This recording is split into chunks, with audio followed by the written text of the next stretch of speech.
Normalmente, cuando nos enfrentamos a un diagnóstico médico complejo, existe una expectativa casi instintiva de precisión milimétrica. Es algo que nos tranquiliza. Ujú. O un enfoque binario, ¿verdad? Eso es.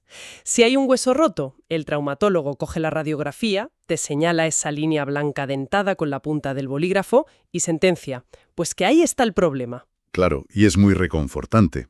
¿Está roto o está intacto? ¿Sano o enfermo?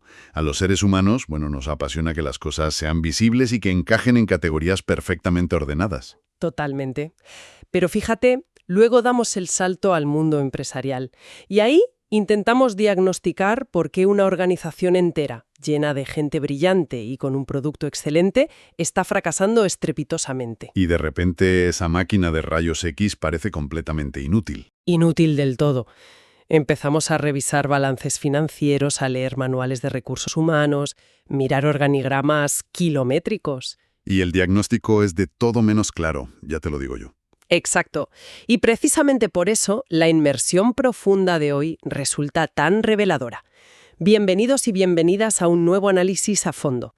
Nuestra misión hoy es descubrir cómo una empresa no es solo un organigrama aburrido, Desde luego que no. sino que es un ecosistema supercomplejo donde 7 elementos tienen que encajar a la perfección para alcanzar el éxito. Porque a nivel organizativo, la realidad nunca es una línea nítida en una placa. Es un ecosistema vivo, digamos, muy difuso, donde un dolor en el brazo no significa necesariamente un problema en el brazo. Claro, igual viene de la columna. O sea, en un artículo técnico de consultoría muy detallado que desglosa este famoso modelo, el de las 7 S de McKinsey. Exacto. Fue creado a finales de los años 80 por Tom Peters y Robert Waterman. Y lo plasmaron en su famosísimo libro En busca de la excelencia. Aunque, antes de avanzar, conviene hacer una aclaración que me parece vital, porque lleva el apellido McKinsey, claro, porque ambos trabajaban en esa consultoría, Sí, pero ojo con esto, que no debe confundirse con la matriz de McKinsey, eso es. que esa es otra herramienta estratégica distinta para analizar carteras de productos. El modelo de las 7 S es una herramienta de alineación organizativa pura y dura. Pura y dura. Y además, yo creo que tiene un toque de genialidad mnemotécnica, porque la gente se preguntará, ¿por qué 7? Pues el detalle jugoso es que todas las palabras originales en inglés empiezan por la letra S. Es un recurso brillante para que se te quede grabado en la cabeza. Pero, la genialidad de Peters y Waterman no fue solo listar 7 cosas con la misma inicial. Claro, eso lo hace cualquiera. Exacto. Lo que revolucionó la gestión empresarial fue cómo dividieron esas 7 piezas en 2 categorías muy distintas, que de hecho chocan constantemente entre la lógica y la emoción. O sea, la gran división. Eso es, la dicotomía central del modelo. La división entre los elementos fuertes o racionales, que en inglés llaman los hard factors, y los elementos blandos o emocionales, los soft. Para que quienes nos escuchan visualicen esto bien, a mí me gusta usar una analogía. Yo estoy convencida de que los factores duros son como el esqueleto y el sistema nervioso de la empresa. Ujú, totalmente. Son cosas fáciles de ver en un manual, en un organigrama o en un software. Mientras que los factores blandos serían la personalidad y el alma de la organización. Y claro, eso es mucho más difícil de cuantificar. Lo fascinante aquí es el contraste brutal que aparece en los apuntes de la fuente original. Y es que la dirección de las empresas suele obsesionarse casi enfermizamente con los factores duros. Claro, porque les da falsa seguridad. Exactamente. Les encanta encerrarse en una sala, mover una cajita en un PowerPoint de un departamento a otro y sentir que tienen el control. Pero, fíjate, ya el antiguo estratega militar Sun Tzu advertía hace miles de años que los factores blandos, la cultura, el espíritu... Lo intangible. Sí, esos intangibles son los verdaderos determinantes del éxito en cualquier batalla. Me parece brutal eso. Pues con esta división clara, ¿qué te parece si examinamos primero ese esqueleto visible, los factores duros, para entender los cimientos lógicos antes de meternos de lleno en el alma de la organización? Me parece perfecto. Vamos con las 3 S's duras. La primera de todas, la estrategia. Strategy. La estrategia es la organización de recursos y acciones planificadas para conseguir metas y crear una ventaja competitiva en el mercado. Ya, pero si me permites hacer de abogada del diablo por un segundo, a veces la palabra estrategia suena a, no sé, a simple póster motivacional pegado en la pared de la cafetería de la oficina. Totalmente. suena a palabras vacías como sinergia o innovación constante. Claro. Pero el artículo lo define específicamente y de forma muy pragmática como el camino a seguir, las decisiones deliberadas. Vale, el camino a seguir. Pero ese mapa no sirve de nada si el vehículo está mal ensamblado, y ahí es donde entra la segunda S, la estructura. Structure, eso es. Todos sabemos lo que es una jerarquía corporativa, ¿no? Pero lo revelador es cómo la estructura detalla cómo se dividen y relacionan los departamentos y las sedes para tomar decisiones. Y cómo puede asfixiar a la estrategia. Exacto.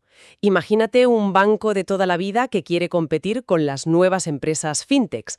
Su estrategia grita, pues, agilidad, rapidez, tecnología.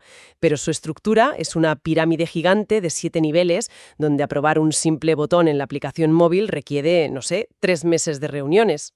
Es que la estructura acaba saboteando a la estrategia por completo. Y ese sabotaje se vuelve sistémico si sumamos la tercera pieza dura. ¿Los sistemas? Systems, que son básicamente los procesos internos, la atención al cliente y los flujos de información tanto formales como informales. En tu ejemplo del banco, si el sistema de evaluación recompensa a los empleados por seguir el manual a rajatabla y no equivocarse nunca, Pues estás castigando la misma agilidad que te pide la estrategia. es como pisar el acelerador y el freno a la vez. No vas a ninguna parte. Pues ya tenemos mapeado el esqueleto corporativo. Tenemos la ruta de la estrategia, el armazón de la estructura y los nervios operativos de los sistemas. Pero un esqueleto no puede moverse por sí solo. Necesita músculos, necesita habilidades y, sobre todo, una forma de comportarse. Lo que nos lleva directamente al territorio de los factores blandos que mencionaba Sun Tzu. Aquí es donde se puede muy interesante, porque empezamos a revelar las eses blandas. Y la primera no se arregla comprando muebles de diseño para la oficina, ¿eh? Hablamos del estilo, style. El estilo es el liderazgo y el compromiso de la dirección. No es lo que dicen en los correos corporativos, es lo que hacen en el día a día. Ajá. Puedes tener una estructura súper horizontal sobre el papel, pero si la directiva sigue liderando con miedo y castigos, la empresa se paraliza. Y claro, esa parálisis afecta directamente al personal, al staff, que es nuestra siguiente S. Y aquí, el artículo hace mucho hincapié en que los trabajadores no son solo recursos humanos que puedes mover como piezas. No son números en una hoja de Excel. Exacto. Son el pilar fundamental. Y su motivación tiene que estar perfectamente alineada con la estrategia. Lo cual nos lleva a la tercera S blanda, las habilidades o skills. A ver, explícanos un poco esa distinción, porque mucha gente confunde staff con skills. Es una distinción buenísima en el texto. Las habilidades son el know-how, las competencias centrales. Y el autor introduce una conexión conceptual brillante aquí con la idea de Peter Drucker sobre los trabajadores del conocimiento. Claro, porque ya no estamos en el siglo XIX. Eso es. En una fábrica antigua la habilidad era apretar tuercas. Hoy el valor está en la capacidad intelectual, en cómo esa plantilla resuelve problemas complejos. Yo creo que para diferenciar staff y skills viene como anillo al dedo una analogía deportiva. El staff, digamos, es la plantilla de jugadores físicos que tienes, tus 25 personas contratadas. Ujú. Pero las skills, las habilidades, son las jugadas maestras específicas y la técnica que esos jugadores dominan. Puedes tener un staff carísimo, lleno de estrellas, pero si sus habilidades no encajan con lo que pide el entrenador, te vas a segunda división. Tela marinera con eso porque pasa muchísimo en la realidad. Constantemente. Y a ver, recapitulando, tenemos 6 piezas sobre la mesa, 3 duras y 3 blandas. Estrategia, estructura, sistemas por un lado. Estilo, personal y habilidades por el otro. Si esto fuera una orquesta, cada uno estaría tocando una canción distinta. ¿Qué evita que cada pieza tire para un lado distinto? Faltaría el director de orquesta. La pieza central, el pegamento que lo une absolutamente todo. Cuenta. Es la séptima, S. Los valores compartidos, shared values, que de hecho en el diagrama original de McKinsey se sitúa justo en el mismísimo centro geométrico. Ah, fíjate. Sí, unifican el resto. Representan la ética, las creencias fundamentales y casi siempre la misión original de los fundadores. Y la regla de oro es que si esto cambia, todo lo demás tiene que cambiar por obligación. Entonces, ¿qué significa todo esto? Yo lo resumo visualmente diciendo que no estamos ante una simple lista de verificación. Es una red completa. A mí me gusta imaginarlo como un sistema solar. Me gusta esa imagen. Sí, donde los valores compartidos son el sol, un sol ardiente en el centro, y su gravedad es lo único que mantiene a los otros 6 planetas alineados, dando vueltas en su órbita perfecta. Y así evitas que choquen entre ellos. Porque la dinámica de este modelo trata sobre las sinergias. El texto nos da un dato muy específico, y es que existen hasta 21 relaciones directas entre estos 7 elementos. 21 relaciones, madre mía. Es una barbaridad. Y claro, al estar todos alineados y reforzándose mutuamente, consiguen acelerar la llamada curva de la experiencia y desarrollan la excelencia operativa. Es que si subes de golpe la exigencia en la estrategia para ser más agresivo, pero no formas a tu personal en nuevas habilidades ni adaptas los sistemas, el ecosistema entero revienta. Literalmente. Y bueno, si este es el mapa teórico del sistema solar empresarial que decías, ¿cómo aplicamos esto a la realidad de la gestión moderna? Esto nos lleva a las 3 grandes ideas clave o conclusiones del modelo. ¿Soy todo oídos? Vale. La primera idea es que este modelo destruye la pirámide corporativa clásica. Nos dice que existen múltiples factores que determinan el éxito relacionados directamente con factores críticos y con las dimensiones culturales de Hofstede. O sea, no es solo el jefe manda y el resto obedece. Para nada. La segunda idea es que es vital la interrelación para mejorar la cadena de valor completa de la empresa. Ajá. Y la tercera es que forma una red horizontal de relaciones, donde ninguna pieza es más importante que otra a largo plazo. De hecho, el texto hace una referencia obligatoria a la gestión del cambio y lo conecta con el famoso modelo de Trébol de Charles Handy. Claro, el modelo de Trébol, porque hoy en día no tienes a toda tu plantilla bajo el mismo techo. Tienes un núcleo directivo, tienes subcontratas o autónomos y trabajadores temporales. Son las hojas del trébol. Exacto. Y si la red externa de subcontratas no comparte esos valores centrales de tu empresa, el trébol se desintegra. Salen volando en direcciones opuestas. Vale, a ver, todo esto me parece fascinante, pero asumiendo el papel de abogada del diablo, basándome en las notas del consultor de hoy, este modelo suena perfecto para mirar hacia adentro, ¿no? Como para hacerse una introspección corporativa y alinear a tu equipo. Sí. Pero ¿no aísla a la empresa del exterior? Parece que ignoras por completo a los depredadores que hay fuera. Es una crítica muy aguda. Y tienes toda la razón. Si conectamos esto con una visión más amplia, vemos enseguida la observación clave de los apuntes. Y es que el modelo carece por completo de enfoque externo. Se mira en el ombligo, vamos. Básicamente. Ignora olímpicamente a los competidores, lo cual nos obliga a conectarlo con otra teoría mencionada, que son las 5 fuerzas de Porter. Todo eso, mientras que las 7 S usan el microscopio para mirar las células internas. Sin embargo, pese a esa ceguera externa, el modelo de McKinsey sigue siendo increíblemente vigente hoy en día.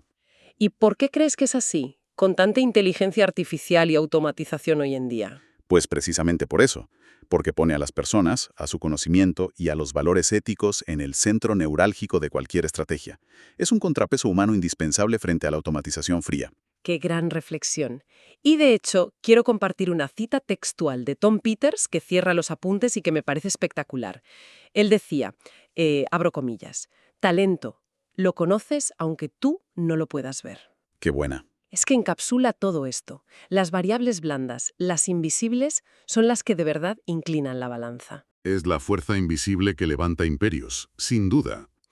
Bueno, llegados a este punto, es de recibo mencionar de dónde hemos sacado este pedazo de análisis tan exhaustivo.